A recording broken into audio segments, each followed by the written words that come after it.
আপনার শরীর যখন আপনাকে বলবে আর পারছি না, এবারে থামো। আপনার চারপাশের মানুষ বলবে তোমার দ্বারা হবে না, ছেড়ে দাও। কিন্তু আপনার মাইন্ডসেট যদি ঠিক থাকে, তবে আপনার ভেতর থেকে একটাই চিৎকার আসবে, আরেকবার চেষ্টা কর, তুই পারবি। সফলতা আর ব্যর্থতার মধ্যে পার্থক্যটা কিন্তু বেশি ট্যালেন্টের নয়, পার্থক্যটা হলো মাইন্ডসেটে। একজন সাধারণ মানুষ বাধা দেখলে রাস্তা বদলে ফেলে, আর একজন ট্যালেন্টেড বা চ্যাম্পিয়ন বাধা দেখলে সেটাকে সিঁড়ি বানিয়ে উপরে ওঠে।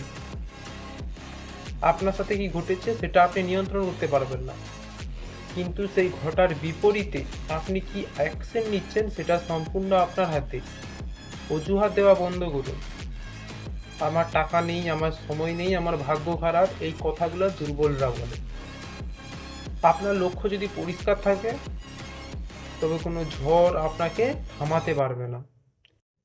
মনে রাখবেন, সমুদ্রের জল জাহাজকে ডুবাতে পারে না যতক্ষণ না সেই জল জাহাজের মধ্যে ঢোকে।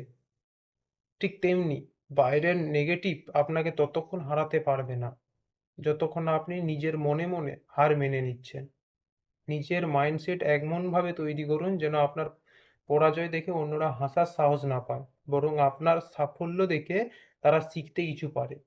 আপনি জন্মেছেন জেতার জন্য, হারার জন্য নয়।